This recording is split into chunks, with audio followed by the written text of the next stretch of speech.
know what's going on? Maybe it's another drill. Commence primary ignition.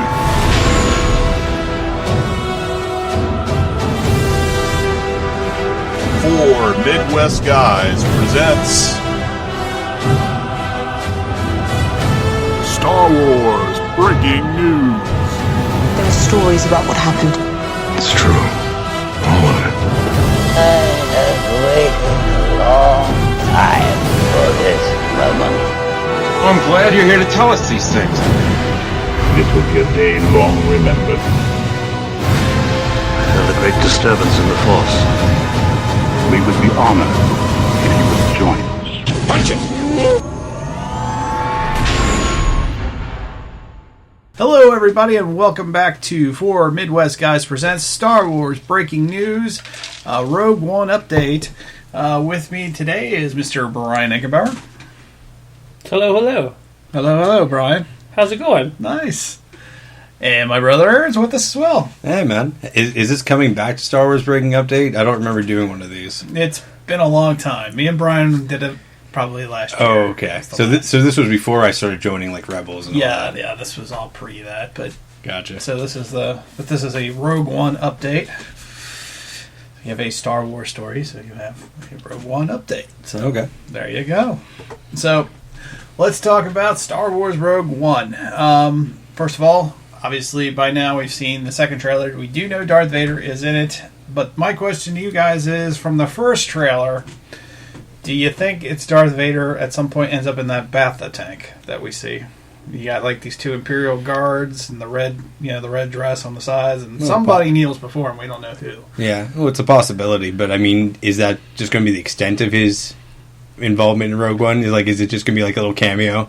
Hey, look, there's Vader in the background. They say he's more than a cameo. Oh, okay. The first rumors were it was going to be more of a cameo role, but now they're saying it's more extensive.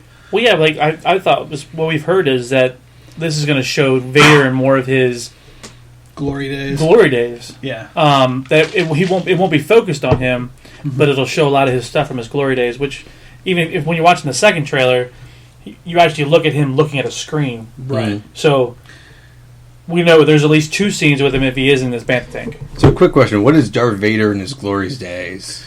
Like Badass. Like is that before? He's so just kind of the Emperor's like sidekick sort of thing. Right. So it's where he starts his myth, if you will. How everybody in the galaxy is like, Vader was with him, and they're like, Vader. Yeah. You only speak of him in whispers. Okay, so pre-Voldemort, he shall not be named. He is. Yeah. Yes, he's at the height of his dark side powers. Okay. By the So time does that mean by the time you get to like episode 4, it's kind of weakening a little bit? Well, yeah, because maybe not. No, I would say by the time 5 comes along, maybe. Okay. Even though he's incredibly badass and he owns Empire Strikes Back, that's his movie. This is the part where he's building up his reputation of being that badass. Well, I mean, this is only set like how many years before episode 4? Like several? No. We're talking like days before episode 4. Oh, really? I don't know about days. It's going to run right into it, but I would say the course of this movie is going to be a year. So, I mean, if this is like maybe a year to 2 years before episode 4, like, isn't it kind of like, is that his glory days? Is like 2 years before episode 4? His glory days, Darth Vader's dark side glory days, would be defined to me between the end of Revenge of the Sith to the start of maybe all the way through episode 4, the original Star Wars. The only reason I say that is because we've always heard these things that Vader is the scourge of the Jedi. He helped hunt down and destroy the Jedi. Yeah. So people have never seen Darth Vader at his... We've never seen him kill anything. Until recently, until Rebels, right? Well, came along. We haven't seen him at the height of his dark doesn't the Clone power. Wars kind of go against that, though, since most of the Jedi that we're familiar with were kind of killed by actual stormtroopers? Well, yeah, that's like the main group, but he helped hunt down the rest of the survivors. The remaining, yeah. Okay. So, it's kind of like, so you have, even when you see Vader at the beginning at Revenge of the Sith, he's still transitioning from the light side, from Anakin Skywalker to Darth Vader. He's not yet powerful enough. Okay, so when you're saying like his glory days, you're talking about kind of around like the Rebels area. Yes, very much so, because up till Rebels, until recently, we've never seen it. Mm. You know? Okay. So Right on. that's why people have always clamored for it. They're like, I want to see Darth Vader slice Jedi in half. Yeah, you just know? just a solo film of Darth Vader just going through the daily routine of killing people. Yeah, you know, it's how people build him up in their minds. It's Okay. legend and stuff like that. But Fair yeah, enough. so that's what we're saying. So we had the in Star Wars Celebration, they released the behind the scenes reel to everybody, and then they showed a special. Just a special trailer just for people there. That was not released. Still hasn't technically been released. Maybe some of it ended up in the second trailer, but I've heard not all of it. Yeah. So, but from the special, this behind the scenes reel, which is just kind of like a, you know, literally montage of all the footage and talking to the director and whatnot. It looks like there's a lot of practical effects here. To me, Well, that does seem like what they were going with 7, if nothing else. They feel that, you know, kind of merging like the really practical effects with a little bit of CGI here and there really makes it work. And I think looking at 7, that was the case. Oh, absolutely. I mean, there was you know, one of the things about the prequels is for me, and I argue this, and people are like, oh, it's too CGI. I was like, well, yeah, but they were trying to. It was just starting. I mean, Yeah, they helped usher in the CGI era. Yeah, but it was just too much CGI. Well, yeah, but it didn't look. It wasn't the technology they had. It was nice for the time, but it looks quite dated now. It looks dated now. Yeah. Yeah. Well, the other thing was you got to think they were just trying to expand the universe and use the newest technology to do it. Right. That's what happened. And Well, they just funny thing is- overdid it. Yeah. Well, I always found funny in the prequels, it actually looks like a more advanced civilization than by the time you get to 4. But there's a reason for that. Before, when the prequel era, the galaxy hasn't been ravaged by the Clone Wars. The galaxy hasn't been ravaged by the Empire and by the rebellion. Well, yeah, but I mean, also some of it is just like you could kind of get away with more world building, you know, around 2000 than you could in the 80s. Like, you just have more technology able to do it. Sure. You have the more financial ability. But if you're looking at it from a story point of view, that's what is told, and that's well, it that's just the seems, explanation. like, I understand, like, the galaxy seems to lose quite a bit of its culture in the process, yeah. which makes quite sense. But you would think a lot of the technology components would kind of stay existing within, you know, the Empire. If you look at Star Wars, when you look at the Empire, Empire is always state of the art. It's always clean, efficient, very mechanical. Where the rest of the galaxy, because the Empire pillages the galaxy, has to use whatever they can find. And the same with the Rebel. The Rebel Alliance has no money, has no, no major backing like the Empire does. So they have to scrounge to put things together to make things happen. Like the U-wing looks like they took a X-wing and they merged it with a Y-wing in order to make a U-wing out of practicality. But that's the kind of. And the U-wing's the one that's just shown in the current trailer. The current trailer, right? That's that new troop transport ship. So, but yeah, so they're using looked like a lot more practical effects. Looks like one of the things I really liked about we get to see more. We got a lot more of that tropical island jungle war scene footage to me. So this is Star Wars meets Vietnam to your mind? Not so much Vietnam. It's more of it looks more like the Pacific to me during World War II.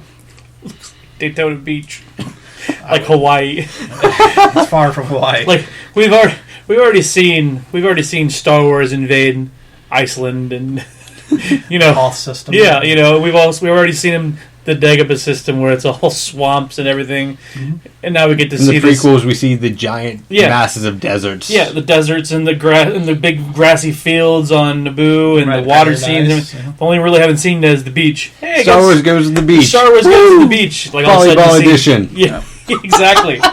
They do the whole Top Gun volleyball scene. That's where Vader first comes. I hate sand. It's so coarse, it's everywhere.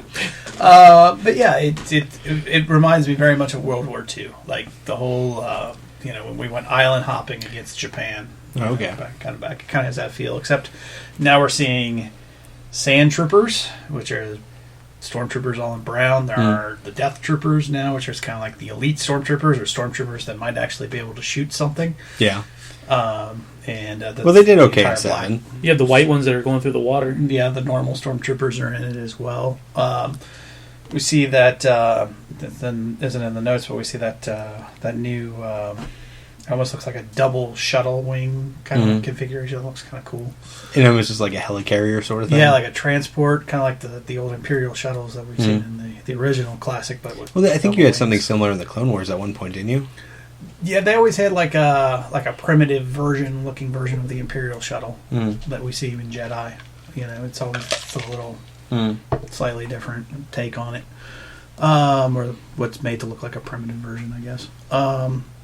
But yeah, so a lot of really cool feel. Loving the different. Obviously, it's new territory, like you said, Brian. Good to see, neat to see. Well, that, and I mean, it's not one part of the main storyline, so it is seem like it's allowing it to branch out into almost a slightly different genre in the science fiction category. Yeah, well, it's new territory to. Well, it's expanding the universe. Yeah, it's new territory for the movies anyway. I mean, Yeah. nothing else, right? So Yeah, I mean, it's a far departure from the original films or the Ewok movies or the Christmas special. yeah, because Christmas special doesn't exist anyway. What about the Ewok Christmas special? That exists. That's okay.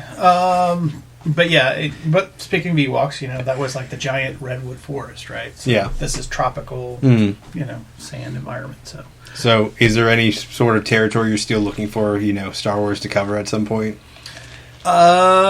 there's Mining always- colonies, something like that? Yeah, you know what I'd like to see, especially in the Han Solo standalone. I want to see the Kessel Run. No. He's always talking about how it made 12 parsecs. Do you think it's going to be disappointing seeing it? No, Yep, not I do. at all. I really do. It's going to set it up for failure. Just like, it was this giant myth, and it's like, it took you like 15 minutes on screen, man. I'm just saying. Well, you know. So this is when they're at the beach, the stormtroopers can ride the surfboards. Yeah, it's going to be Surf Nazis. Stormtrooper beach party. I could just see it if you can only see the video. Like the stormtroopers are going dancing. Just doing that old, like, 50 sort of, like, Yeah. Hawaiian movie thing. Yeah. That was a weird subculture film for a while, wasn't it? Yeah. Sorry, that's a tangent. Yeah, there's always this kind of strange genre of the 60s. So we also see a little bit more of Donnie Yen's character, Chirrut, Imwe. Was it Imwe or Imwe? You got me. So Chirrut? I guess is how you would say it. His character. This again, it shows more depth on the characters. Kind of like we've kind of talked about in other podcasts. Like there's a whole new class, maybe a Force user here, or maybe he's just a follower of the Force, as it were. Yeah, I think he's more of a Force follower, like Force worshiper, follower. That's what that's what it sounds like when he's talking about it. He's like, the Force. Yeah, there's very heavily religious vibe to it. Like, it's very Taoist-inspired sort of thing. Yeah, he's very much a Force monk. Yeah. If I ever saw one. But it's an interesting take, and I mean, I think that's something I really enjoyed, like, in Rebels in last season, was kind of introducing, like, alternative interpretations of the Force into the universe. Right. And it adds an interesting kind of complexity to it, especially as we're looking, at an interpretation over galaxies, essentially. Yeah. Like, so it makes sense for the different plans to interpret this differently. Different cultures, and it really just expands on the Force, the light side of the Force, even, and so it just makes me wonder if there's followers of the light side. Are there Is there dark versions of Is the there- Force is there- monks? yeah. Oh yeah, definitely. Yeah, is there a There has to be an Like, underculture dark side following? No, you could totally Kinda. just take that sort of character and set up just Star Wars martial arts films if you wanted to. Star Wars martial arts. Okay, that's fair. If you're having Force monks, you could more or less do it at that point. One of the cool things we see in the highlight reel is we see the Death Trooper again, which is the trooper all in black. Mm-hmm. Looks very It's menacing. the Vader trooper. The Vader Trooper, maybe, so do you guys think these are elite stormtroopers? Do you think this is like the avant-garde, perhaps? Maybe it's just of like the stealth stormtroopers? unit. A stealth unit? Okay. Maybe a Black Ops? Maybe. All right. They I just hope go that's what in. it is. I hope it's not like a racial thing. I don't You think just they're- divided it by skin color. I don't think Disney's going to play the race card here. Well, that explains the sand troopers. You doesn't sit at it? the back of the shuttle. Oh, you went there. Oh, that'd be a fucked up move for Disney. Yeah, it would. Oh. I think that's just inviting controversy. Yeah, no, but I really do think it's going to be the, like you said, like they're going to be the elite. Yeah, the elite stormtroopers. Yeah. I think that's the only reason, unless those turn out to be, what we're seeing are maybe the pilots. Because didn't we see them? They were you pretty all much only black. see them in driving. So, but unlike the pilots, they don't seem to have the mask and the oxygen and all that. It's because they're not flying. Right. So they got guns. So maybe they took it off when they got other planes. Yeah. We also see another class of stormtrooper. I mentioned earlier, the Sand Trooper. Not sure where they're going to fit in. If they're just another. They're on the beach version of the sand. beach trooper. So what comes after that? Just the camo trooper? Well, we've actually kind of seen. Well, no, not really. I guess we did see in Jedi, but they weren't in camo or anything. Just like a bright pink one. That's just the distraction one. He's there as the decoy trooper. That's the 69 Brigade. Anyway. They're there to draw fire. Hello, we're here. Stop, you rebels! Once again, I think that might be taking it a bit far in that regard. Orange is so out. Anyway, so we also see kind of a tank in there, like an armored personnel carrier. I've never seen that before. At least nothing like it looks more like a tank. Yeah. Other than Rebels, I think they had something similar, which used to be a toy back in the day. But yeah, so well, they have that thing, like the one older clones convert into like their house moving thing. Like that's kind of tank-like. Right. So yeah.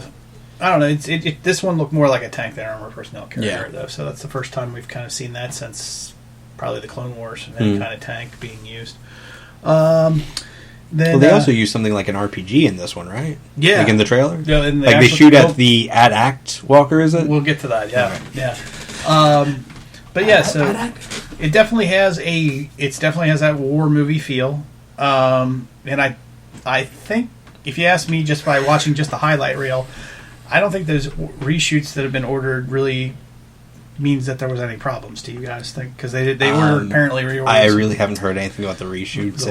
To be honest, you'd have to see more, like an additional trailer to really kind of make the comparison, I think. Yeah. What do you think, Ron? Well, to be honest, I mean, reshoots anymore doesn't mean anything. Yes. And they could just be doing reshoots because they noticed that somebody had a red cup in the first part and then it with a clear cup, or it was a standalone cup, but they really liked that scene, but they forgot to switch a cup out, or something stupid. Yeah, something stupid. So not every reshoot means they have to change something, or they really wanted to add something. Right. It's just simple editing. Like if I notice that you're wearing your sunglasses in your hair, on one scene that we wanted, and then the next one you have them on, and then the next scene they're back on your head again. Right, it's continuity errors. Yeah. So I mean that could be what they're fixing. It could be. Well, I mean, Disney has been doing pretty heavy like editing with both Marvel and like I imagine the Star Wars stuff. So there probably is a good chance of a lot of that. I think Civil War went through reshoots too, if I remember right. Yeah, it went quite through about like a month of reshoots or so. Yeah, Captain America Civil War. There is another theory that maybe they shot it too dark and that they need to take you know out what? some. I'm okay with that. Let's go full Born on 4th of July. I'm fine on it with it, but I think for the younger kids they were going to take out some blood and stuff like that. So it's like kill as many people as you want, just don't show the actual impact of violence. Well, you can still show violence without the gore, I guess, is the lasers automatically cauterize wounds. You're fine. Well, if you think about it, we've all seen Episode 7, right? We've all seen The Force Awakens. Yeah.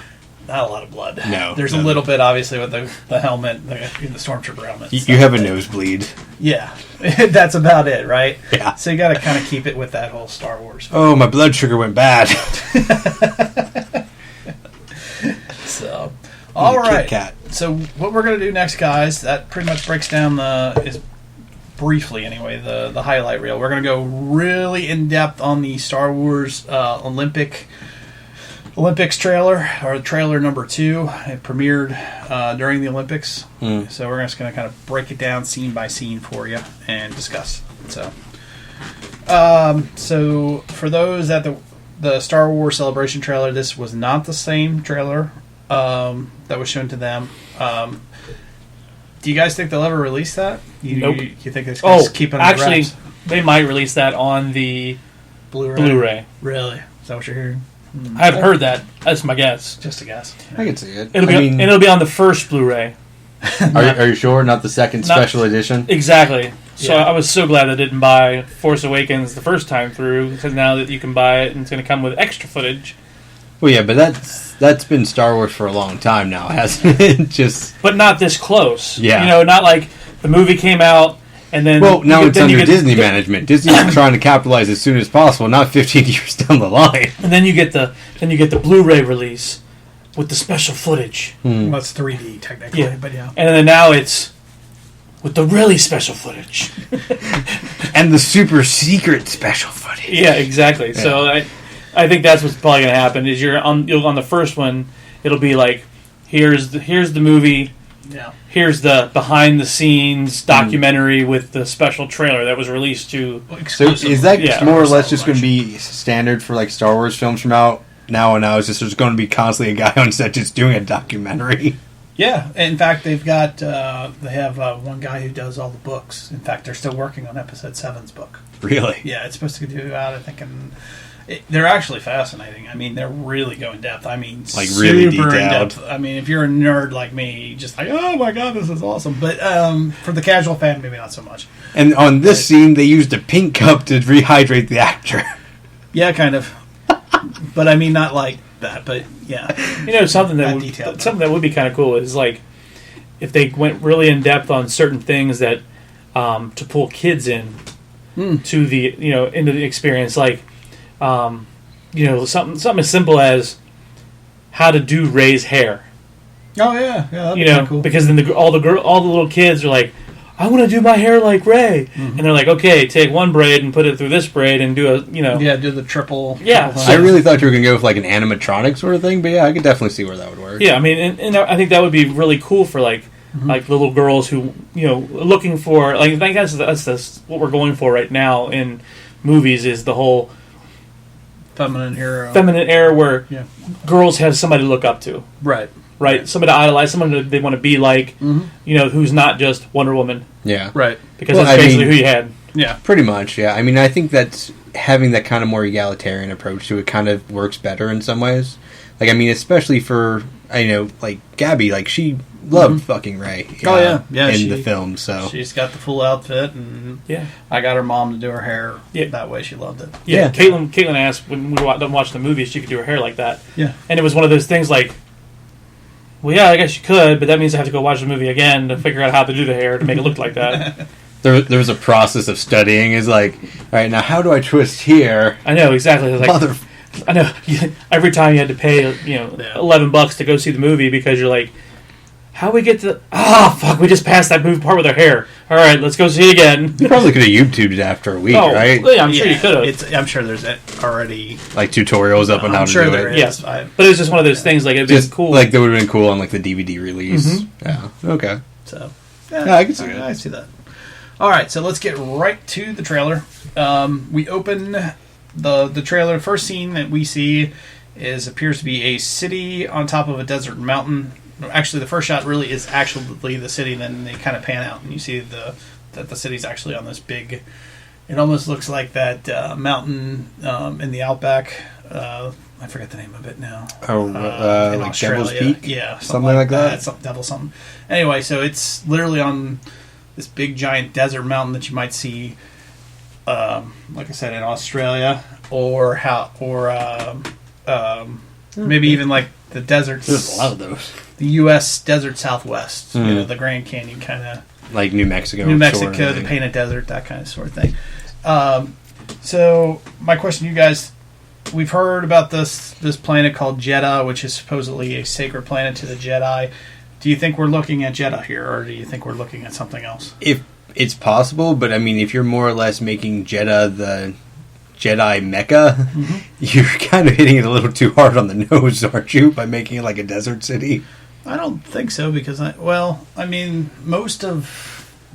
most of Star Wars in general takes place in the desert. I mean, a lot of it anyway. That's fair. So I actually think that what we saw in that one is whatchamacallit, where Luke's from. Tatooine? It could be a different part of the planet. That's what I'm saying. That's what I think that is. Be interesting to revisit, see like what the actual populated areas look like. Right, because like you said, we've seen. I think it was before we were talking. We've seen the ravaged parts of Tatooine and the ravaged parts of, but we haven't seen. Other than Mos Eisley and Mos Espa, yeah. I mean, those are like the major populated areas. Right, so maybe that's what we kind of look at and we see. It's a possibility. I hadn't really quite thought about that. To me, I kind of went with the Jeddah thing. I thought that maybe this is their Mecca, this is where they go. You know, because it does have kind of this, I don't know, that really tall building kind of looks like a Jedi temple to me. Okay. Just the way it looks like a religious structure. A religious structure of some kind. It doesn't look Sith because... Oh, no, and I think the same thing. I think it is a religious structure, but I think it's on Tatooine. And I think that is actually one of the scenes where we're going to see Vader come down and maybe find a Jedi or be looking for a Jedi, and he takes out that whole thing, and that's why we see Kenobi... Just destroying Jedi temples. Destroying the temple, and that's why we see Kenobi really basically in the caves of Tatooine, because that's, if he's running from there, that's logically the next place he'd go would be a cave. It's possible. They've just never, in any of the books or anything I can think of, anyway, that describes anything quite like a city on top of a mountain. But it's possible.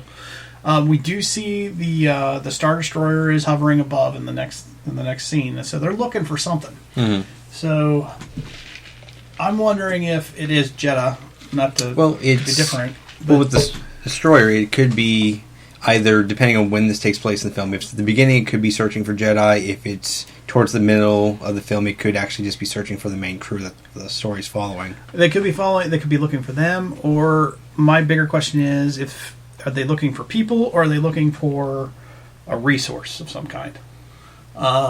It's long been believed, or at least in myth anyway, that the Death Star, its main gun that you see, that green laser, is actually a giant kyber crystal, or giant lightsaber crystal. Okay. So they channel energy through. Is it a giant one, or like a collection of them? It could be either or. We don't really know. Okay. I've always envisioned it as just this big giant crystal.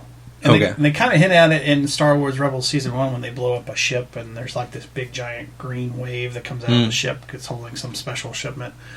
That maybe that's what they blew up. Okay. So I'm just wondering if maybe they've come to Jeddah, and maybe Jeddah is sacred to the Jedi because it's another planet that has kyber crystals for their could be for their lightsabers. But my only question about that is, why would Jeddah have one city like that on top of a mountain where you can obviously see that everything around it is barren? Mm-hmm. It's possible it could have been like an expansion of like a mining town. Well, like it became a valuable resource, or like a dock city, or they just built it around the Jedi. Set up a temple at the top of this mountain, and they built a city around it. The city grew around the temple. I don't know. So the Jedi equivalent of the Vatican. In this case, in a way, yeah. Okay. I mean, if they built this, if you build a Jedi temple, well, you're going to need, services and people, around it. Yeah. Kind of, sort of, yeah. So, okay. That's just a guess. I have no idea. I mean, we're completely just throwing out theories here. I like the idea of Tatooine. I would love to go back to Tatooine. The fact that they didn't go back to Tatooine in Episode 7 still kind of boggles my mind. Really? Yeah. I actually thought how they set it up for 7 was fine, just because you are more or less still having a very similar story outline. It's just you're not having the exact same places or the exact same names. I get that. It's just...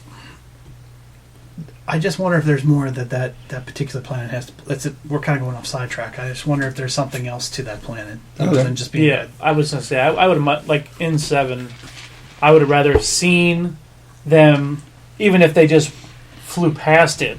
Or, just like a little nod to it? Yeah. Well, I mean, the film already had a lot of nods. Well, no, I know that, but the way people talked about it was... Oh, they're basically just on Tatooine because blah, blah, blah, blah. Right. But if they were on this planet and then they fly by and they're like, what was that? It was like, oh, that's Tatooine. Then you realize, oh, so it's not really their... Yeah, what further role does Jakku have to play in the greater story? I think it might be down the line with 8 or 9. I don't know. But It's hard to say.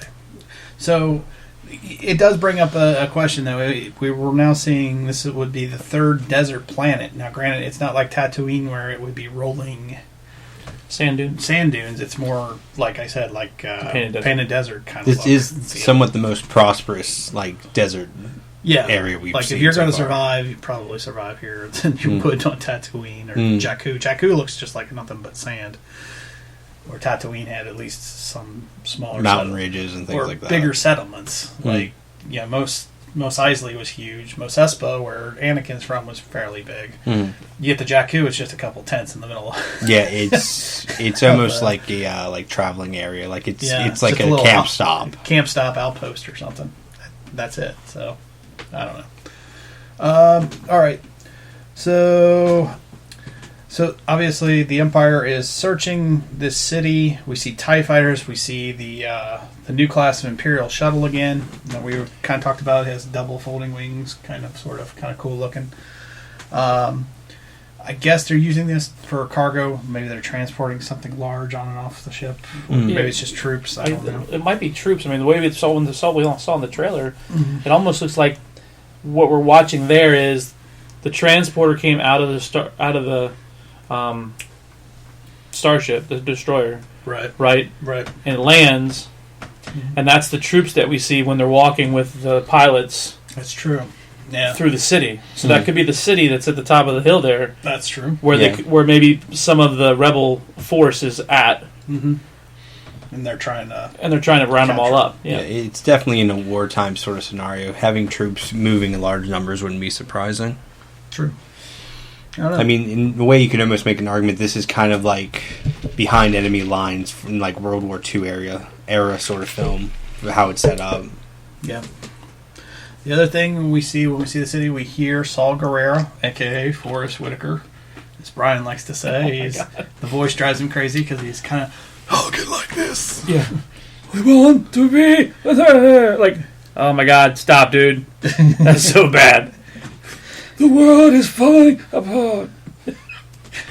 But I have heard it said, and I kind of agree, that the suit that he's wearing looks like it's keeping him alive. Similar to Vader, he just doesn't maybe have the mask. Yeah. But he does seem to have an oxygen mask, like you'd see in the hospital, that he's occasionally takes a puff of oxygen. Deep breath out. He has very bad asthma. Very bad asthma, yes. It's horrible. I am allergic to cats.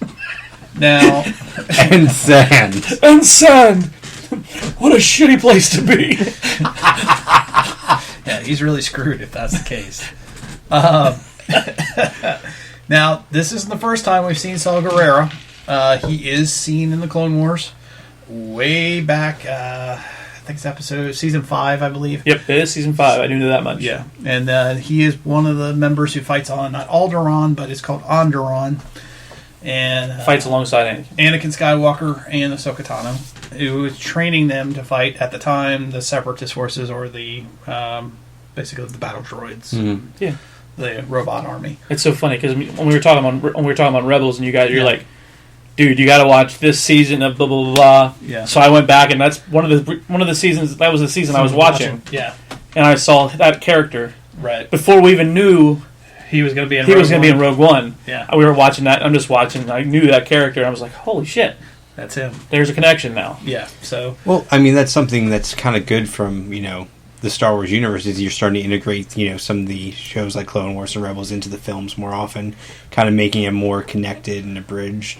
Yeah, I like it because it reiterates that it's just one giant story. And granted, it's just a small part of it, right? It's just like this. Well, you like it because you watch all of them. Right. But like people like, Joe Schmo, or we won't even call him Joe Schmo. People like John, who haven't watched Clone Wars or Rebels. They just stick to the movies. They just stick to the movies. Yeah. They're not going to understand that connection unless they're told. True. So for us, depending on how much they pull off of that, and he's like, I remember when I was with Ahsoka and blah blah blah. Yeah. They're not going to have any idea what they're talking about. I'm hoping that they throw a couple lines out or something, at least give a hint of a backstory in the movie if there's time, if time allows for it. Obviously they can't go back and tell the whole story. Well, yeah, I of mean, what happened. at the same time, you also want to be more accessible to that audience as well. You don't want to bog it down. Right. With too something heavily. everybody already seen. Yeah. Well, But I mean- those of us that have watched Rebels or Clone Wars. But I mean, if you look at Rebels, like, it has introduced characters from, like, the films or from Clone Wars, and it's done it subtly enough to where I think it can be done pretty easily. So, But on this podcast, what we can tell you, though, is that this is a character that obviously has been fighting since the Clone Wars, and probably went right into the rebellion against the Empire shortly thereafter. So he has seen nothing but war. He has seen nothing but fighting. Probably that's all he's known practically his whole life. yeah. In the Clone Wars, he fought with he had a sister he fought with. He was more reluctant to fight, where she was more Gung-ho. aggressive and gung-ho. She ends up getting killed and leaves, and then he has to pick up that mantle. So he's very similar to Anakin. He's had personal loss. He's obviously, if the suit is keeping him alive, then he's very similar to Vader. So to me, that means he's a parallel character to Vader in some stance. Granted, he's no Jedi that we know of. And I don't think he is. Be kind of a weird thing. He's to throw no in there. Jedi. Yeah, I don't think he is because of what we see in the Clone Wars. I think we would have seen it then. But because he's kind of the good, cheap, has maybe not less sophisticated version of Vader's suit on. Again, finding whatever he can find, right? Keep himself. Is that Oxygen Master or Mr. Coffee? It's both. Also makes espressos. I know he's like, would you like decaf? We call it Mr. Coffee. Anyway, little Spaceballs reference. So my question to you guys: do you think we could see Vader versus Saul Guerrero? And do you think Vader would obviously would kill him, but do you think that you would see these two face off? Well, we know one character makes it to the next film. Well, yeah, we know Vader's going to survive. But what I'm trying to say is, So if there is a fight to the death, you know which one wins. Are they setting up? To me, it's no coincidence that they tried to find a character from the Clone Wars. I don't think from the Clone Wars necessarily. I think they were trying to find another character in Star Wars that they could pull that would have history to Darth Vader. So /Anakin a very Skywalker. similar parallel character that Yes. kind of goes in a different direction. Different one that fights on the other side, but still has history with Anakin Skywalker, and therefore has history with Darth Vader. You can make an argument for it, but at the same time, it could just be kind of a very similar circumstance or an unintended consequence sort of thing. Possibly. Yeah, my thought is that it is actually it's going to be one of those moments where you see Vader kill off more of his Anakin side. Okay. Like it's going to be like he knows he fought with him alongside of him. He was his brother at arms or whatever, Right. And Just, now I remember you. You can die now. And now it's going to be he's got to fight against him because they're on different sides. Oh yeah. And it's going to be like we kind of like what we saw in Rebels With Ahsoka. with Ahsoka, and as part of his mask comes off, and he was at first like Ahsoka, and then all of a sudden you see the anger. Yeah. I think we'll kind of see some of that. Well, yeah, because I think Darth Vader would want to kill anybody who knew Anakin Skywalker at all because of all the shit he's done, right? So I would think. So we've kind of talked about that in Rebels though last year in the season finale, but I'm sure we'll talk about it next season as well. Indeed, similar, but I just that's what I think might be going on here. I think they might be using this connection in the story arc. Okay. So this is how they make Rogue One actually a Skywalker story. I think it just maybe not the main focus, but it'll be the side story. I don't know if every Star Wars film has to be a Skywalker story, does it? No, it doesn't. But I think it has been.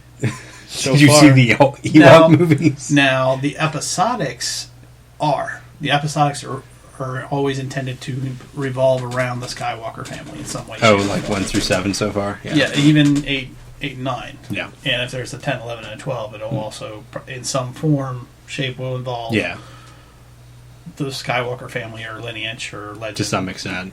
And that's what I mean. Like, do we think that this is going to be a Skywalker tie-in?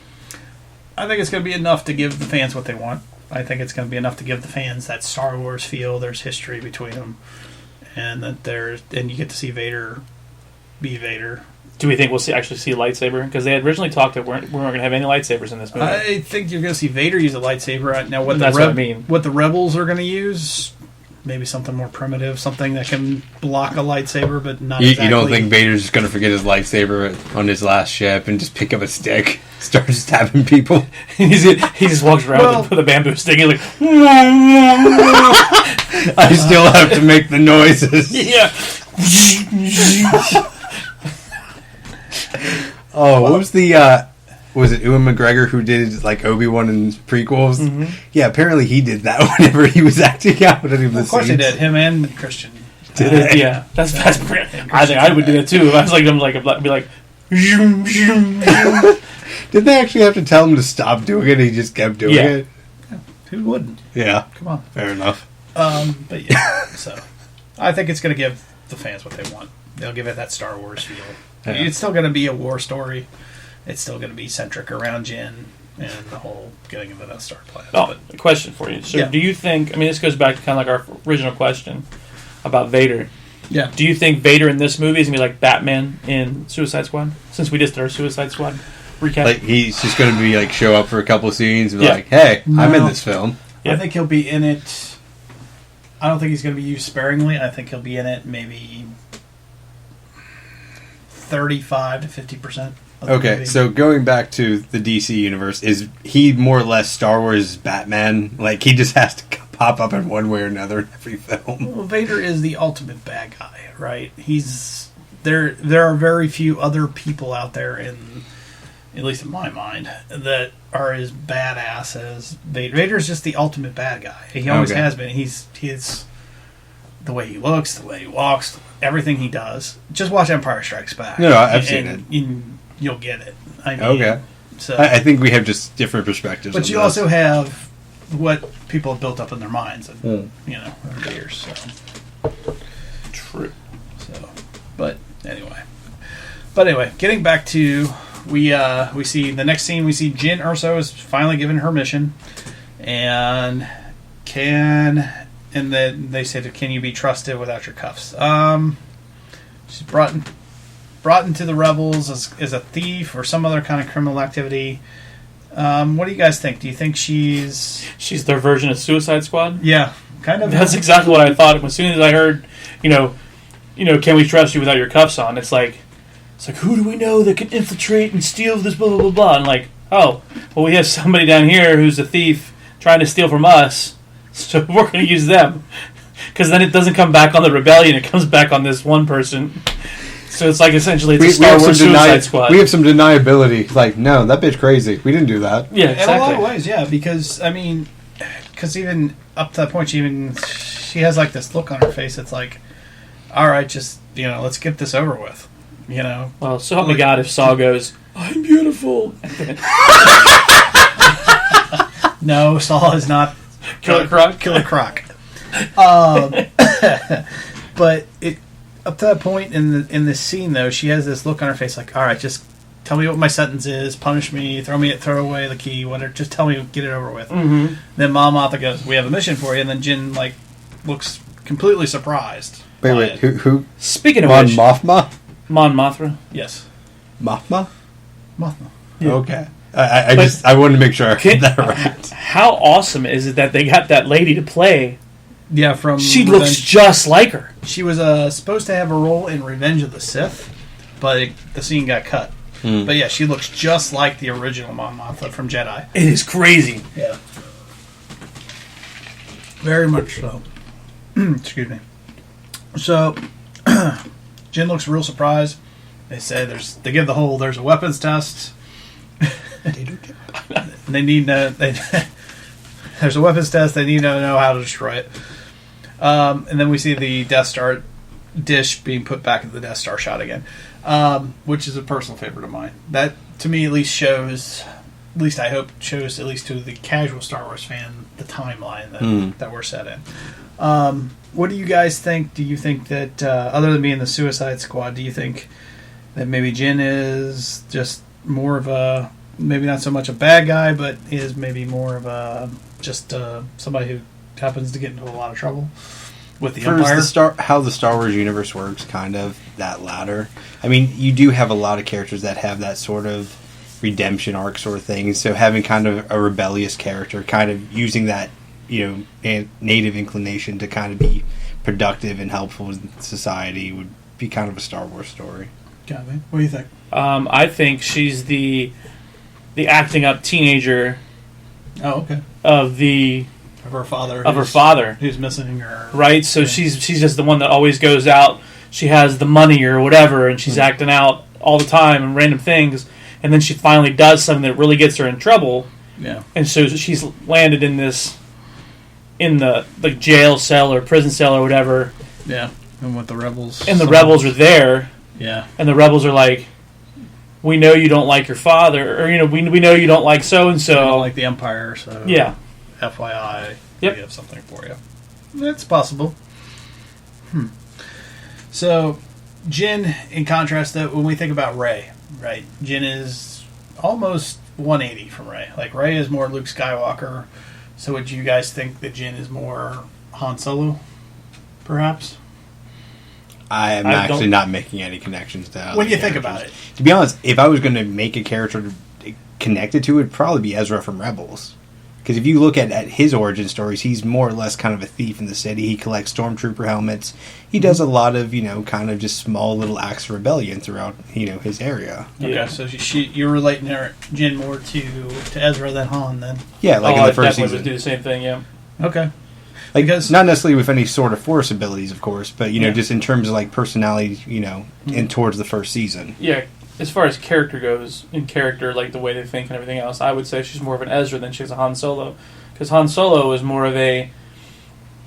he's a smuggler, and he's out for himself and everything else. Yeah, she seems more like a rebel, like Ezra was. Okay. Because the only reason I said I brought up Han is because they seem, at least that her look, her outfit, even her gun holster, looks like Solo's. Like in terms of costume development, design, there's some similarities. Like so she thinks she stole some stuff out of Han Solo's closet? Well, I don't know about that, but I think that's... This seems like it'll fit fine. I just get the feeling that maybe that's what they're trying to go for. Maybe that's not what's happening. Similar body type, maybe? Well, similar character structure. Like, Rey is just like Luke, looking off to the future, looking for adventure and excitement, where Jin's a little bit more rougher around the edges and a little bit more like Han. Yeah, well, I mean, with Han Solo, he's much more mercenary or roguelike, and that's not something we really see with this character so far. So you don't think she's going to be mercenary? I mean, you can see it down the line, possibly, but you don't see it so far. Okay, no. What we've seen so far in the trailer. Okay, that's fair. So, basically, you got Diego Luna, a.k.a. Captain Cassian Andor, kind of basically saying, we're going to do this. Do you want to help? To me, he kind of seems to have that Zorro / what's his name? Indigo Montoya from Princess Bride feel to him. Hello, my name is Indigo Montoya. You killed my father. Prepare to die. Yeah. Kind of feel to Hugo him. Montoya. Hugo Montoya. I don't remember. I haven't seen Princess My name Bride. is Hugo Montoya. You killed my father. Prepare to die. I think. Yeah. He kind of has that feel to him. So, for any woman I've ever met in my age group knows Princess Bride. Oh, yeah. Kelsey loves it, too. I don't know. I've seen it. He almost seems like he was the us. He was the rebel without being the bad person. Okay. You know what I mean? Like he was the rebel with a cause. He was the rebel without actually doing any kind of action, and he regretted not doing any action. And now he's like, if you're doing this, I'm going to help. I'm going to help you this time. Yeah, I want to actually do something, so I'm going to help. It's possible. I didn't quite think about it that way. Now, I was worried when I first saw him that he looked too much like Poe Dameron. Now, once I heard him speak, I was like, okay, you're going to know he's completely different because he has that accent. But yeah, but and you were right. It's way too close because my daughter, who's 11, watched the trailer. And goes, why is Poe Dameron in it? And she says, "There's Poe. Where's Rey?" Watching the trailer. So I mean, have to distinguish the timeline a little bit. Yeah, I mean, Caitlin, she'll understand when she's watching it that it's not the same person, but you got to think of how many kids out there just saw Force Awakens, and now they're going to go see this next one in line that takes place before 3 other ones that, like, the timeline's messed up for them. Yeah. And when they go to watch it, they're going to be like, well, there's Poe with a funny accent, but where's Rey?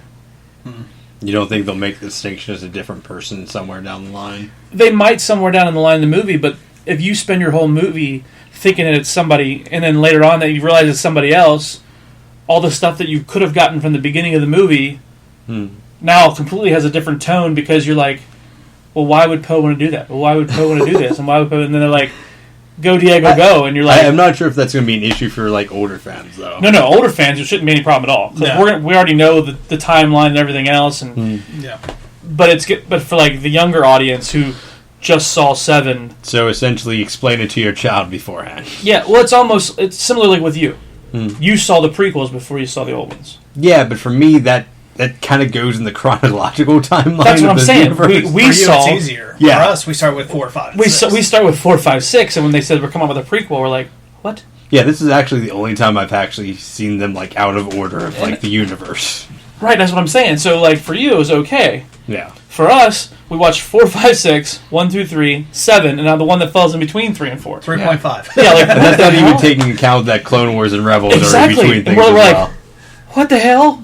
You know? And it's just jumping all over. But and now Caitlin... You watch Clone Wars, it's all over the damn place anyway. Yeah, and now Caitlin has seen 7, and then right before 7, I made sure we watched 4, 5, 6. So she at least watched 4, 5, 6, then 7. Okay. And then we tried to watch 1, 2, 3, and she was lost. Yeah.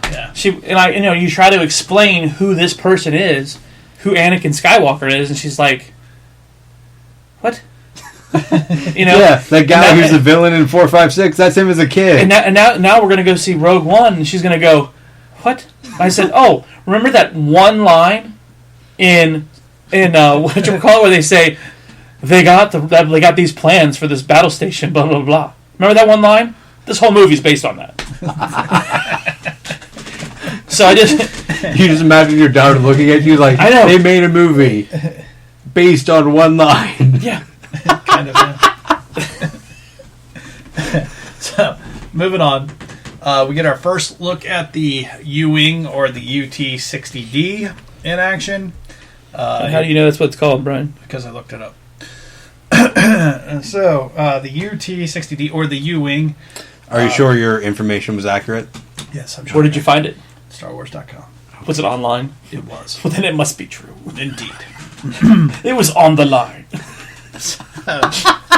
So what we got is... I saw something posted on the Twitter.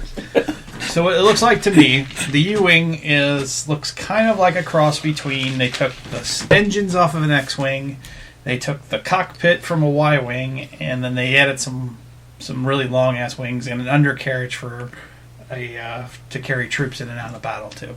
And the wings start off in a U formation and end up in the V formation, I guess, if it needs to become a fighter of some kind. Which, if it needs to go into hyperspace, it might. It makes it go really fast. Right, it could be. You never know. It goes from Superman to Naruto. So, very cool. What do you guys think about the whole U-Wing? That we got a new ship. It's okay. New ship class. Oh no, we've talked about this on Rebels. Yeah, I'm all about new stuff, and seeing them together. I really hope we get in the movie. We actually get to see this U-Wing next to some other things in space, where we actually get to see the contrast. In action. Yeah, get to see the convoy. Right. You know, I hope we get to see something like that, because we were like that in Rebels. Right, with the carrier. Yeah. So I'm hoping. With the carrier, though, you just kind of see it on your own. You're just like, you don't get to see it in comparison to like any of the fleet or anything. Mm-hmm. But that's what I'm hoping for. Yeah, I think it's one of the best scenes in the entire trailer is actually that shot of the U-Wing and the sun coming off the U-Wing. It's just, to me, it's just crisp and visually stunning to me. It kind of took me back. I don't know what you guys thought, but I wasn't that moved. Wasn't that moved? Okay, no. Maybe. To me, though, the way this Star Wars trailer is shot, this movie is shot, at least from the trailer perspective, looks very cool. I love the war feel. Yeah, the it way definitely it's- has a different sort of vibe than the traditional like Star Wars film, films. but it seems like it integrates with it very well. Yeah, I just love how visual it is. I don't know. Just thought I'd throw it out there. So in the U-wing, we get you get Captain Andor and Jin together, and they're like, "So we're good, right? Yeah, we're gonna do this. Good. So maybe a little bit of a little exchange there. Maybe a little bit of sexual frustration building. Maybe a relationship building, and kind of a Han and Leia kind of." Wow, you were really into this, didn't you? Yes, I did. Okay, I'm going to say no. I didn't catch that from the trailer, but maybe you're right. I don't know. I don't divide all relationships into Han Leia versus Luke and Leia, so... Well, I wouldn't do that either, but I'm just saying it seems like they might try to... So is it Han Leia or Anakin and Amidala? Well, I don't the think divide? let me put it this way, because Mr. Diego has this little accent, I don't think he's completely driven by his lack of action or wanting to help. Wait. I think it's partially motivated because the girl is hot looking, and So you think he's driven by lust due to his accent? Yes, because he's Romeo. He's Romeo. So you couldn't just take that from like he's a dude, she's kind of pretty. It's you had to go with the accent to prove Oh, it. yeah, He's got he's got that whole Latin charm thing kicking, whatever, Spanish charm, whatever. Just saying. Okay. No. I'm going to say no. All right. Maybe I'm out in left field. What happened to there's not that many romances in the Star Wars universe? There's like 2. Yeah, but I'm just saying they could. I don't think he's completely motivated by. I mean, he's obviously against the Empire and he wants to work for the rebellion. I'm just saying. So you think that's his motivation for joining? I think it's part of it. Was that she's doing it, so he wants to look impressive to her? Yes. Okay. Yeah, that's what I think. Okay. But and this is the same one. It's his droid, right? Yes, that he's reprogrammed, which we'll get that into a little bit later. Yeah. Pleasure him later, right? Oh my God! No. He's a battle droid. Anyway, I'm sure he's been battle tested. So what you're saying is this is not the Rogue One equivalent of the Finn Poe dynamic. No, not even a little bit. So they're adding more gay characters? No. This would be Andor and Jin, a male and a female. They're like, anyway, Poe Diego Poe. You guys are incredible. All right. So he goes on, and we hear the line, he's been recruiting for the rebels for a long time. So maybe since the beginning, he's been with the rebellions, maybe from the beginning, from the old. What do you guys think? Do you think was a soldier on Alderaan at some point? Did he work for Bail Organa, a.k.a. Jimmy Smits? It could be. I mean, if he says he's been recruiting for the rebels for a long time. Yeah. Like a close, trusted friend, maybe, of the family, Leia's family, maybe. That could be, and it could be the reason why he wants to help her so bad. Yeah, is because somebody close to him, got killed. Oh, okay. So it's one of those like, if you're doing this, I'm with you doing it because I want to get revenge against the Empire. Yep, I have my own reasons. Yep. Okay, that's very possible. All right, cool. We also, it is confirmed that indeed Bail Organa is in the movie. Somebody actually went shot by shot and found him and exposed him on The View of all shows. And he was on The View. So he is indeed going to be in it, which makes sense because, he is part of the founding. Oh, yeah. Founding member of the rebellion. So. Yeah. So next scene, we are introduced to a much I would call him. His name is Blaise Malbus. Malbus. Yeah, Blaise Malbus. He's more. I would call. He's kind of like the Zeb of this Rogue One group. He's the big muscular dude. Yeah, he's the muscle of the group. He's the weapons specialist. Probably blows a lot of shit up. He's the gunner, essentially. He is the one that shoots the missile, right? Yes, he is. He's the one that shoots which we'll get to. But we also see him. He's shooting at the stormtroopers. He says, "I fight for the Empire now. They destroyed my home." So looks like he has a lot of deep resentment for the Empire. And again, he looks like the muscle. Now I wonder if he, since I fight the Empire now, I wonder if he was like a stormtrooper or something. Could be. He and then left. and he left because the Empire destroyed his home, and he was like, I came to fight for you guys, and you guys just destroyed my home. Now I'm against you, kind of thing. Possibly. Could be. I mean, just using that line, I fight the Empire now. Yeah, it does suggest he used to work for them. Yes, that's a good point, and he is definitely very militaristic. Yeah. in everything he does, in his mannerisms, And then in contrast, in the next scene, we see Donnie's character again, Chirrut Îmwe. I really got to Îmwe. pronounce these characters' names. I'm we. I'm with you. I'm with you. Again, we kind of talked about it before. Are you with me? I with you. In my head, it went more to a Nintendo reference. But I got it. Yeah.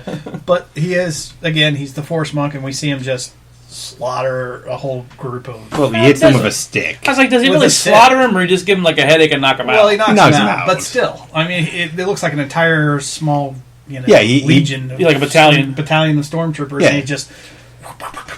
Yeah, it's definitely a cool character add, and like it adds to the universe, and I'm interested to see what that goes, because to me that's the highlight of the trailer. It'd be really funny if, at the end of that, the part we don't see of him, and when he finishes up the last one, he's like, "Whoa!"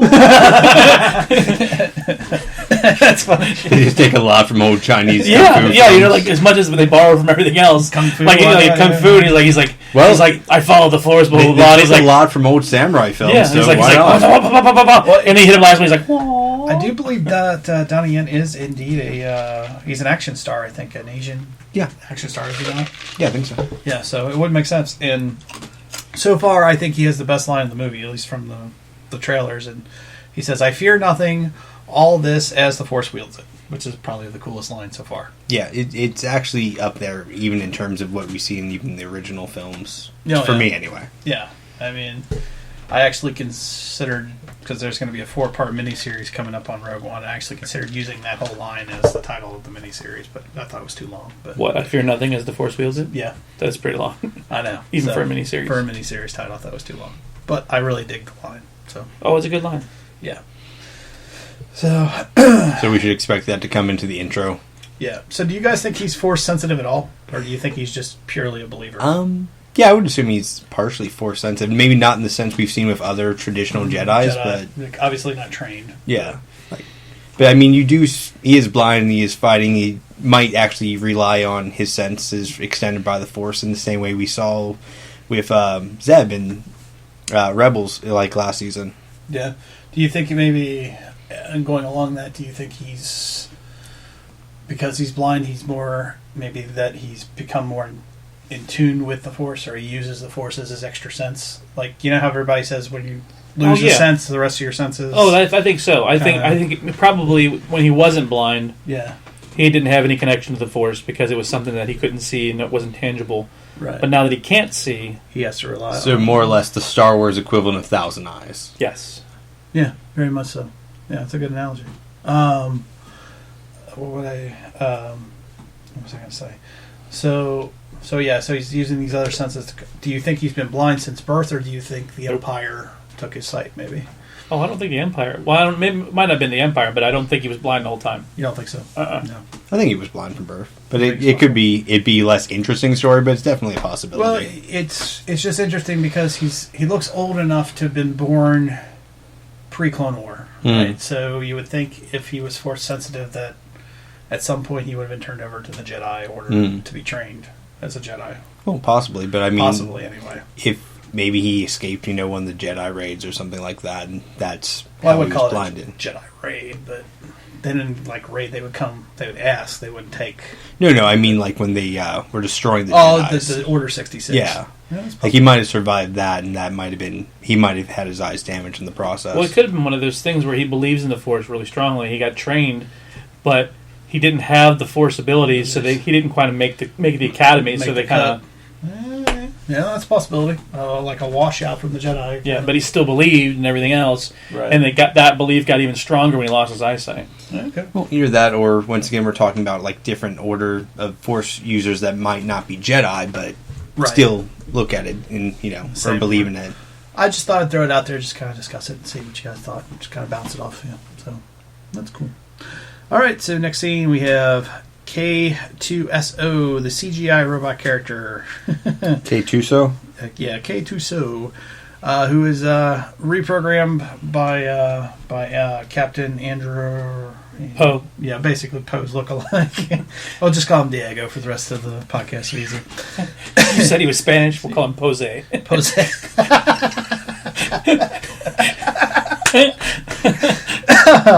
Oh, we're That one really got to you, didn't it? okay. So K2SO says, "I was told you're a friend. I will not kill you." Pretty straightforward. He's kind of a droid with an attitude. In this case, from that line, he's kind of the exact opposite of C-3PO. He's definitely not a protocol droid. He has no manners, no etiquette. Well, you know what's funny is if you look at it, like if you look at C-3PO, he's slender and small and everything else. And if you look at this one, he almost looks like a robot that's been working out. I mean, he's got massive upper body. Yeah. He's almost taller than any other character we've seen in this. Yeah.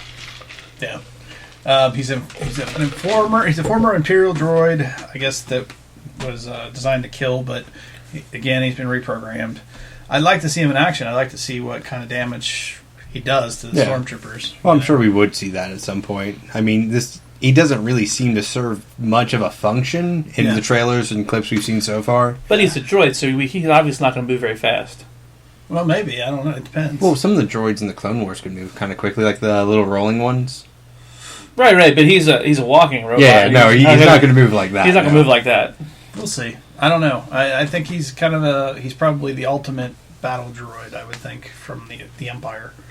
The Empire's had a lot of time. I don't know. I mean, we haven't seen any battle droids that are in that style, so we have not in this time frame, no, as far as the classic trilogy. So it'd be I mean, to see. I don't even remember that sort of battle droid like in the Clone Wars either. There were in the Clone Wars series, there were some more advanced battle droids towards the end that moved more like human beings. Okay. Than the Roger battle droid. So I forget what they were called now. Anyway, so I kind of liked him as the comic relief because of his odd lines. The whole, well, that and mannerisms are there too. Like, there's one little GIF I've seen online where someone just hands him a bag and he just looks at it like, "What the fuck is this?" and drops it. Yeah. And it's one of the funniest fucking things. Yeah, because that's not who he is. It's not what he's, Yeah, he doesn't He's not care. programmed for that, right? He's not. I'm not your slave. I'm a warrior or whatever. Yeah. I kill people. I liked his line. I did like his one that did feel a little bit like C-3PO. There's a 96.7% chance of failure. Never told me the odds. I don't know, just a little bit of throwback. I thought the 3PO and the asteroid failed. So, all right. So next scene, the upside down Death Star.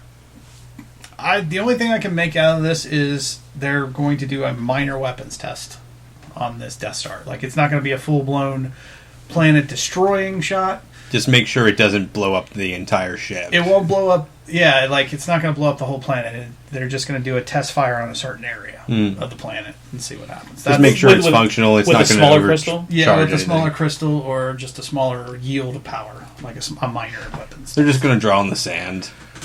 Yeah. Vader was here. It says Vader Vacation 2016. Vader Palpatine love heart. Yeah. That seems like something Palpatine would draw. Use your aggressive feelings, boy. Yeah. So it's either that or the Death Star has 2 firing discs, and we've never seen the second one, which I don't really buy that theory too much, but some people say that might be the case. Okay. That we just never saw it because it's on the other side of the Death Star. So you have large firing cannon, precise firing cannon. It's something along those lines. I don't know. What do you guys think of the idea of 2 discs of the Death Star? I don't think there would be, and it'd be amazingly funny if there was. Just like, oh yeah, it had this other cannon in the back, we never used it.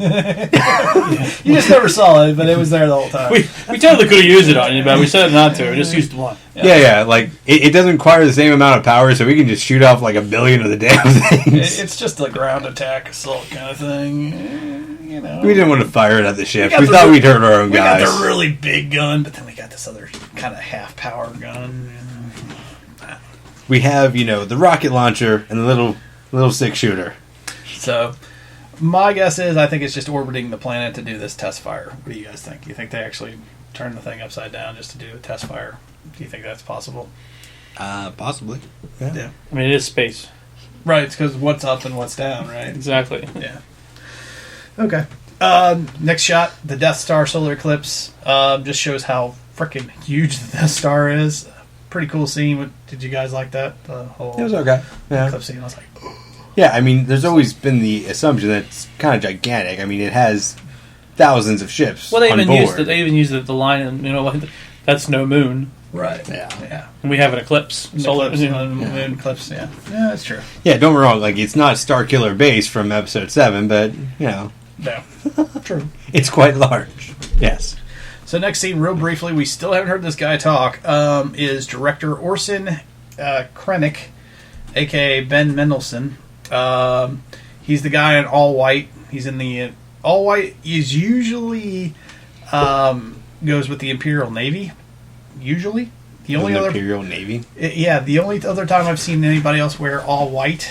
We had waterlet. We have a Navy. in the Empire... In the Empire, the only other person I've seen do that is Grand Admiral Thrawn, and who's going to be the bad guy coming up in Rebels, who they're bringing back, but he's part of the EU. So I'm a little confused. And where is Governor Tarkin at? Where do you guys think? What do you think's going on? He's on vacation. Think he's hanging out? Yeah, he's around. You don't think? What do you think, Brian? You have to delegate some things, man. Can't run it all yourself. I don't know. I think we're seeing the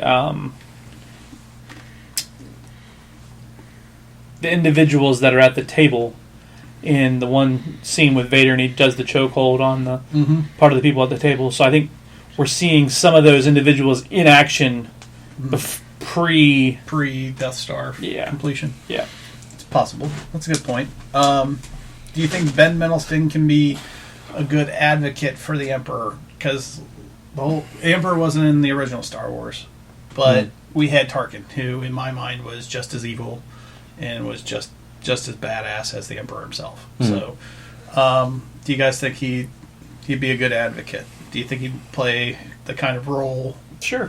Tarkin-esque could be evil enough. Sure. Maybe. It's all about how it's written. Yeah. Okay. All right. Fair enough. We briefly see Brody Rook, a.k.a. Riz Ahmed. He's a captain in the... he's the captain that Captain Andor says he means well, and the android says we have a 96.7% chance of survival, and he's the one that goes, he means well. But apparently... Oh, that wasn't Pose? No. No, no, that was not Diego. That was... he was talking... Diego is talking to this guy. He's the one that's kind of standing there. He's got kind of a rough goatee. There's too many people that look alike in this movie. Anyway, he has kind of a dark goatee. Anyway, so this he's an Imperial pilot who I understand he just kind of does his job.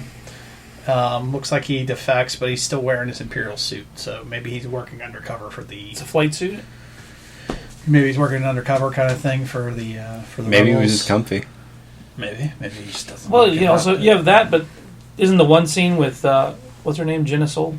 What's her name? Jyn Erso. Erso, not Jyn Erso. No, Jyn Erso. Jyn Erso. Maybe because we see her in one of the things. Doesn't she have an Imperial flight suit on? Maybe that's the scene we're seeing. That when they go to break into the Death Star to steal the plans, it's possible they all have the flight suits on. So when they go in, yeah. I mean, you'd be going in undercover, presumably. Yeah, because the scene you're talking about, Jyn's actually wearing. Looks like the black stormtrooper, the Death Trooper, Jyn Erso. That's what I said. Jyn Erso. Jyn Erso. Okay, so next thing we're back on the tropical planet. It is rumored to be called Scarif. Again, like we talked about earlier, that's that World War II beach story feel. We see the U-wing. I thought that was Jeddah. No, to me, I think Jeddah is that other desert planet. So separate planets. So is other one's another new planet we're getting? Yeah, the tropical environment you see is supposedly called Scarif.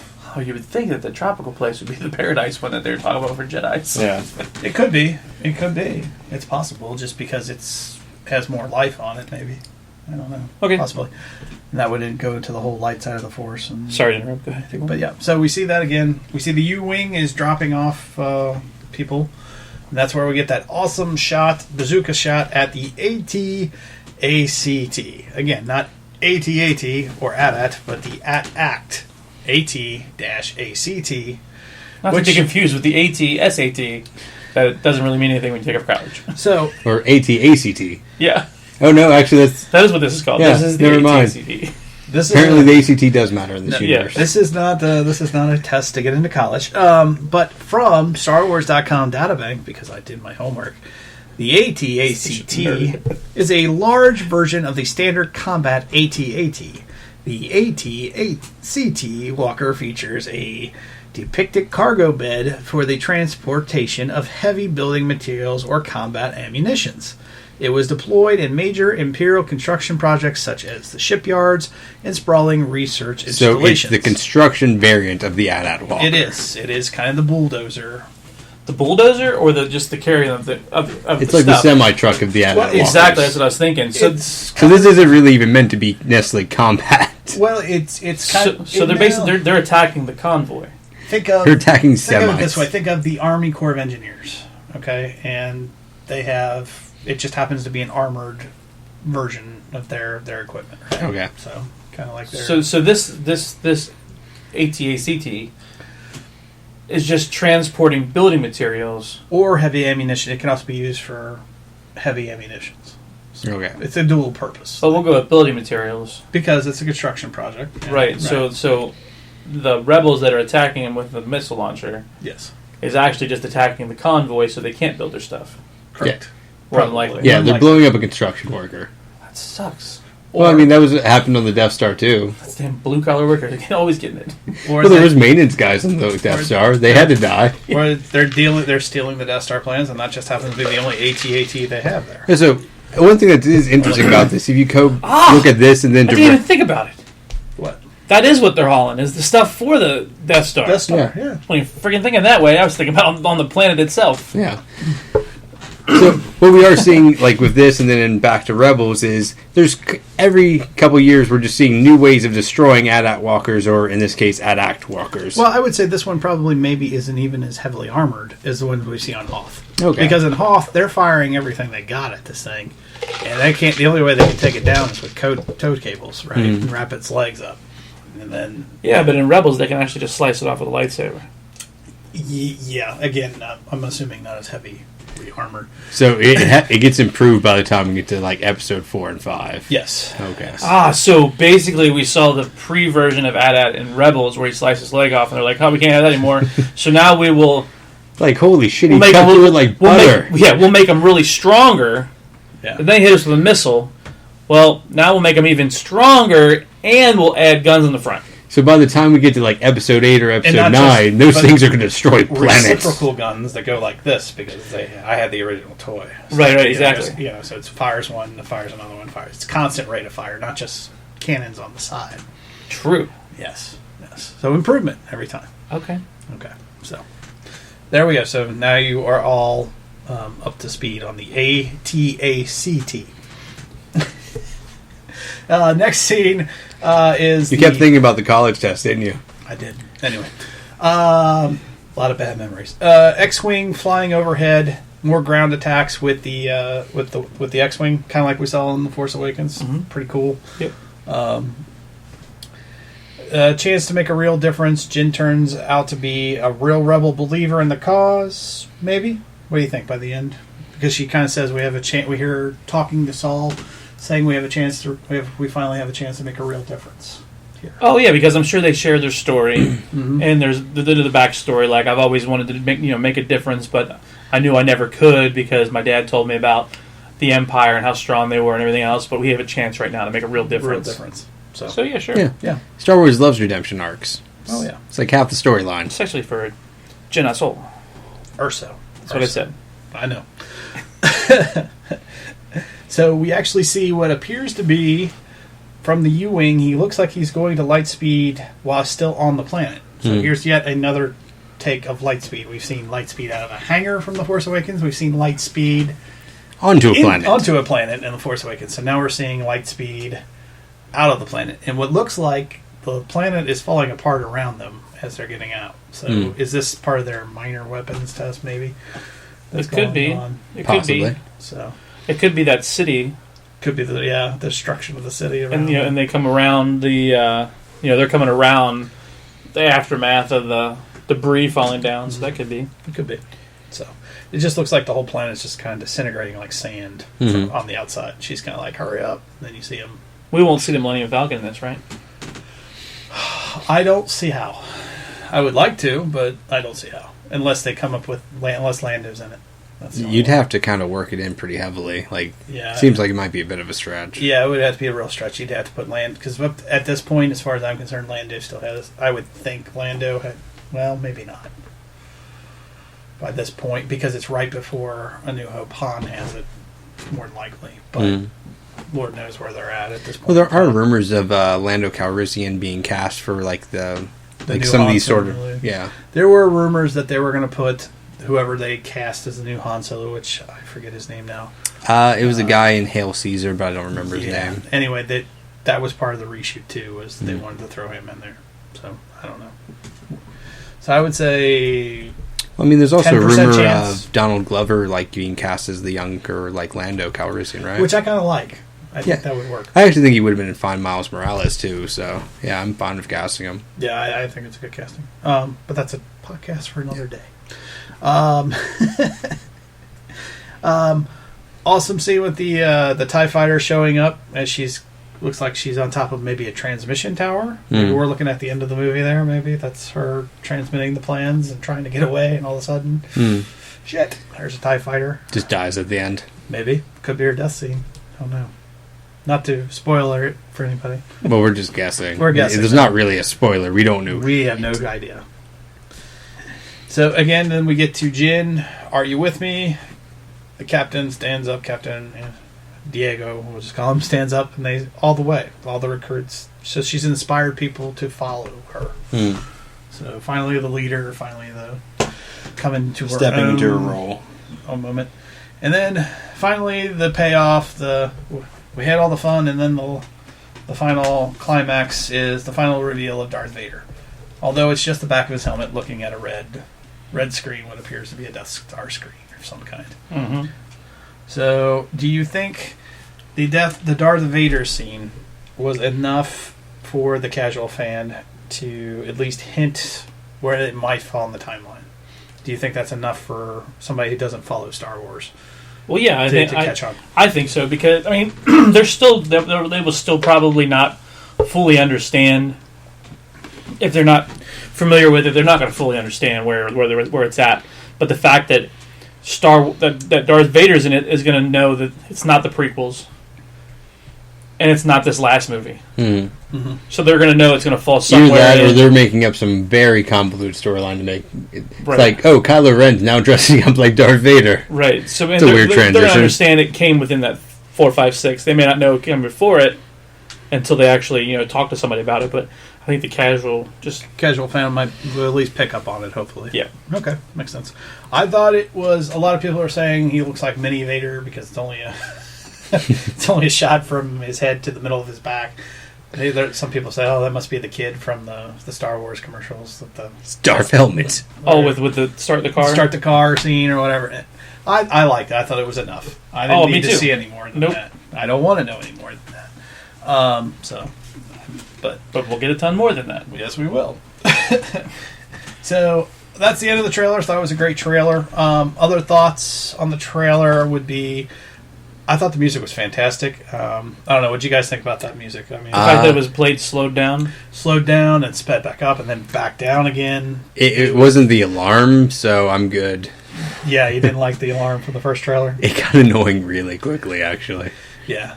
This one had that, I don't know if it was done, the same guy who did it, but it was the guy who did the trailer for The Force Awakens. It was that same kind of like haunting kind of celestial orchestra kind of feel to it, I guess.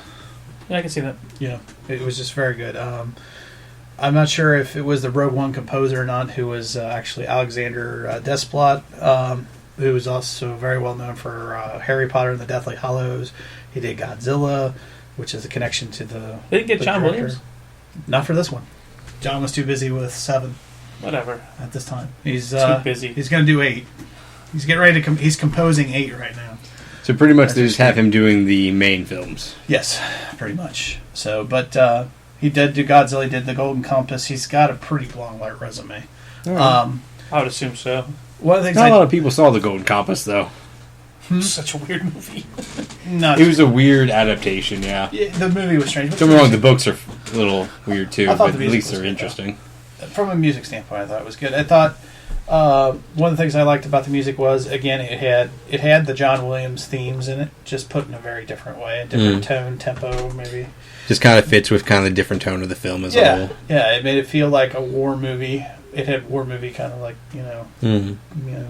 bigger than life kind of moments feel to it, and then it still had those familiar, very slow, haunting. Enough to kind of hit that nostalgia button for you. Yeah, because to me, the way they slow played it more than the first trailer. The first trailer was slow playing the Star Wars theme, the da da da da da da, da, but played out very slowly, which was cool. But when they did it with the Imperial March, it almost sounds like they were playing like a death tone at the end. Yeah, the like death a funeral. March.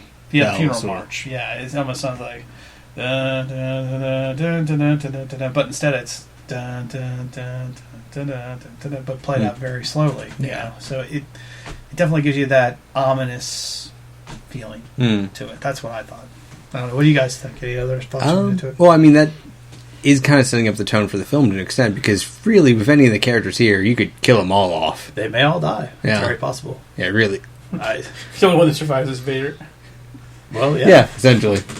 Very much. It's the only one we know survives. All the other ones they can kill off, and it really wouldn't be a thing. It wouldn't affect the other films, as far as we know. The other part I thought was again, I kind of talked about it a little bit, it was visually stunning. This was actually shot with a new Ares Alexa 65 large format 6K resolution model. So it's shot in a resolution that no one can play. Pretty much, yeah. I mean, like there's not even theaters that can play 6K resolution, is there? Sure, they could probably come up with they'd have to buy the projector, I would think. I don't know how that works, but I'm not real. John, if John was here, he could probably. Well, it's really funny that we're just now coming out with 4K for TV. Well, 4K's been out for a couple years, but it's already transitioning out. These guys are shooting 6K, and we're just now basically getting the 4K TVs to a reasonable price for us to buy. More or less, it's 4K became the new standard. So now we're moving forward with innovation. So, well, how much longer before we just start all throwing up when we go see the movie? With 3D. But you know what I mean? Like 6K. I mean, that's. Well, they just released an 8K camera too. Yeah, just recently. Well, I mean, they're expecting 10K like within the next 2 to 3 years. Yeah. And what I'm saying is, like, when we start seeing that movie, you're not going to see it in 3D. You're just going to see it, and you're going to go. You'll build up a tolerance to it. You know what I'm saying? Like, people get seasick. Yeah. They're going to get seasick on a 10K TV. Flying a TIE fighter. Yeah, I know you're like because all you have to do is go, boom, boom, and you're going to go, yeah. The funny thing is, like, I have, like, a VR thing, right? Like, the Rift, and even with just, like, standard resolution, not even close to 4K, yeah, it happens. Like, it happens easily. And that's what I'm saying. Like, so I can only imagine the people who really don't have, like, that severe. Like movies are going to become new roller coasters. Oh yeah, it is. Because you're going to be like sitting there, you're going to watch a TIE fighter go across the street, and you're going to go. People are going to fall off on the floor.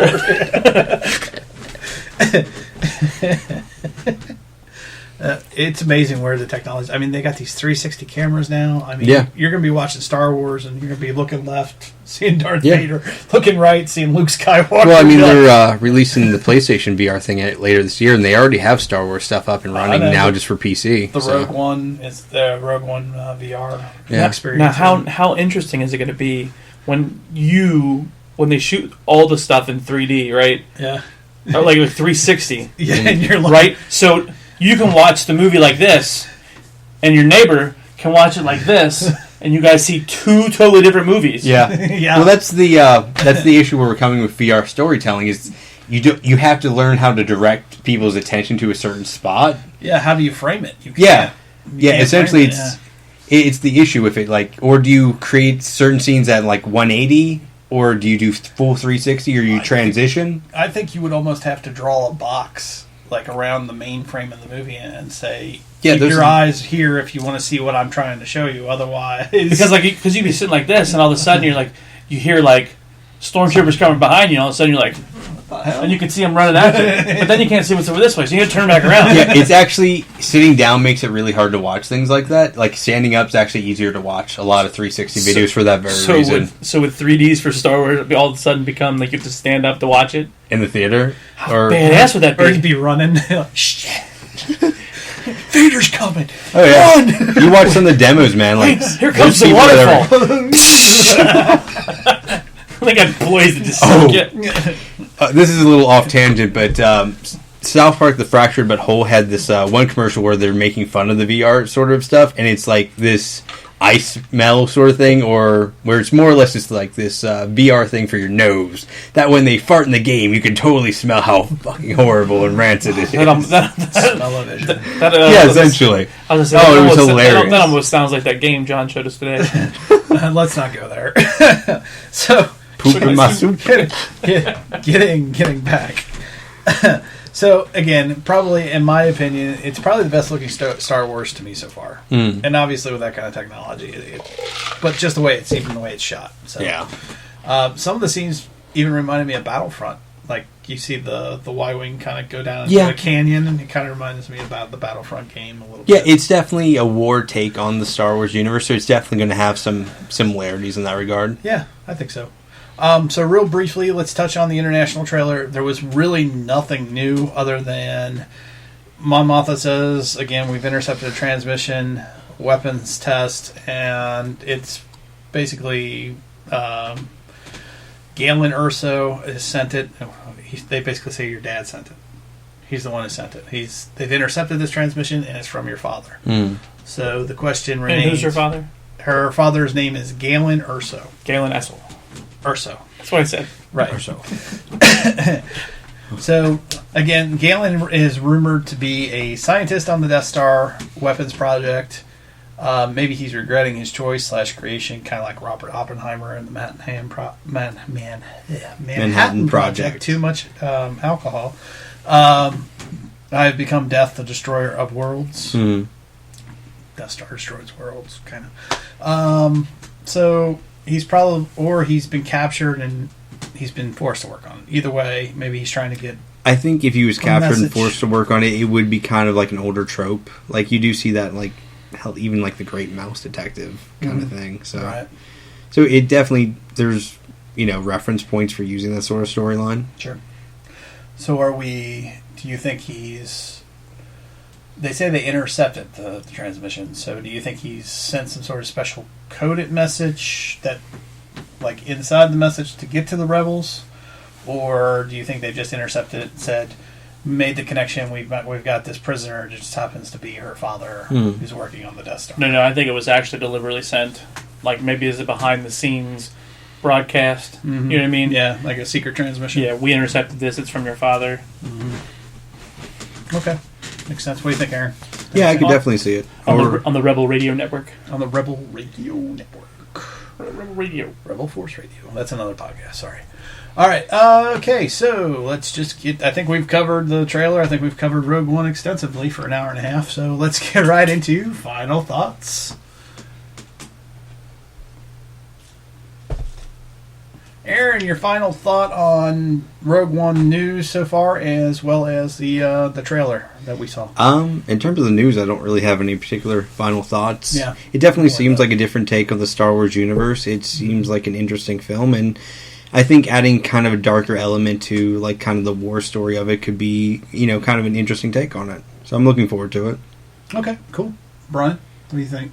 Yeah, I mean, anything that's going to expand the universe and give us more backstory into the stuff we already know. Right. I think it's going to be kind of cool. Mm-hmm. I don't really have any kind of thoughts though on it. Well, I mean, what are you? On the? Do you think it's going to be an epic movie in the Star Wars franchise, or do you think it's going to be an okay movie in the Star Wars franchise? I think it's going to be an okay movie. Okay. I've felt that way about every Star Wars movie. Going in, it's an okay movie. Yeah. Aside from the original trilogy. Yeah. Because I saw them when I was a kid. Yeah, different. Every movie since then, not lived up. Yeah. I mean, even The Force Awakens, even when I got the goosebumps, mm-hmm. Yeah, when she gets the lightsaber. Yeah. Right, but that was only because of the song they played from the original trilogy. Yeah. So it wasn't, the whole movie wasn't great, mm-hmm. but that part of it was. So there'll probably be a scene or two in this that is like nostalgic. This is badass. Yeah. But I'm going to guess for the most part, I'm going to go in and be like, it was a good movie. Mm. It didn't blow my mind at anything, especially since they're using practical effects and not a lot of CGI. Yeah. Like whereas Star Trek used a lot of CGI and it was a lot of action and everything else. I don't think we're going to get that in this movie. Okay. So I don't think it's going to be like that was a great movie. Oh my God. It's going to be like that was a good movie. Mm. You know what I mean? Right, yeah. I don't think it's going to blow our socks off, but I do think we're going to enjoy it. Oh, yeah. Yeah. I think it's going to expand the universe. I think it's going to be a completely different kind of Star Wars movie because it's a war movie. Mm. It's a Star Wars. It's the first Star Wars war movie. I mean, I think it's going to be a departure from Wars. Star Wars. It's going to be the first story told from a war perspective, right? I mean, up to this point, it's all been about the Jedi. Yeah, it's been and the Sith, and like you said, up until this point, it really has been the Skywalker family. It is. I think even Lucas kind of described it like as a space drama or space soap opera. Yeah. Like in a lot of regards, it does have a very soap opera-y sort of thing to it. Yeah, it's all about the Skywalker family. But you're my brother. Bum bum bum. Yeah, exactly, right. But it's not far off. Really. So, not only is it a complete departure from those things that we know, I think it's just gonna, from what I've seen in this trailer, it's just even the way that the film is shot, from the way they frame it, it just feels different to me. It feels crisper, newer. Yeah, there definitely is a difference in framing and pacing, and a lot of just small little things. Yeah, very fresh perspective on Star Wars. I guess if anything, I think that's what it's going to bring. And it's going to bring, obviously they'll give us the backstory, they'll give us those nostalgic moments. Yeah, well, I mean, it definitely has that, but it doesn't seem like it's doing what The Force Awakens did, where it has a lot of those, here's a little nod to fans, and here's a reintroduction of the series. No, we've already had that. I don't think we're going to see that. I do wonder if... I think it's going to be very dark. Do you think Vader is the only character that we see, that we know? No. I think I think there's a high probability of seeing the Emperor, even. Okay. I think there's a cameo. Okay. I think there's a probability of seeing Fett, or at least some kind of bounty hunter. Maybe what was his name? Bane from Clone Wars could be brought in too. I think. Do you think we're going to see C-3PO or R2-D2? Just considering they've been in every other movie. And that basically, even when they do that Lego one, it's all told from the droid's perspective because they're in every movie. Isn't that one of the fan theories of the Star Wars universe? Is that it's actually like R2-D2 that's like recording everything? C-3PO. Well, is it C-3PO? It's told, or C-3PO is telling the story. It's because the droids are us. They're the only normal. Well, I thought it was kind of like you have the backstory characters that are kind of there and ever present, like Rosencrantz and Guildenstern are in Hamlet, sort of thing. Right, and I don't know. I think this... I bet they are. They could be, but... Only because there's going to be that tie-in with Leia That with would- Leia's dad or whatever. Yeah, with Bail. Yep. Yeah. I bet, even if it's just for a brief second, At the end, yeah. we'll see them. No. I'm saying we'll see, like, because you're talking about the backstory with having him in that movie. My guess is one of the scenes that he's in with that movie, C-3PO and R2-D2 will be by him. I can see that. It's a possibility. Like even if they don't have any speaking lines or they have one speaking line in the whole thing, I believe we'll probably end up seeing that just to tie those into the universe. Yeah. It'll have to be right next to Captain Antilles, but yeah, it's possible because that's who they belong to. And this, but we've seen them in Rebels too, away from Captain Antilles. So Yeah, that's what I'm saying. So I mean, it's a possibility. so they're Rebels. They were in Clone Wars. Yeah. So the droids have been in every movie. Essentially. It's a possibility. I mean, at some point, I definitely think we'll see Leia. I mean, if not at the very end, maybe even In this movie? Yeah, at the No very way. end. Yeah. CGI like they did with Yeah. Robert Downey CGI, Jr. you mean? Yeah, like do the whole Robert Downey Jr. thing. Where they made him look really young. Yeah. Maybe. I think he will. At the very end.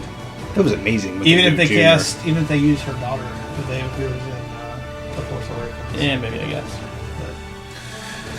But anyway, yeah. So that is our Star Wars, not so breaking news, but a Rogue One update. So Brian, thanks for joining us. Thanks for having me. Absolutely, Aaron, thanks for joining us. No problem. And this is B. Willie saying, "May the Force be with you." Our world is falling apart.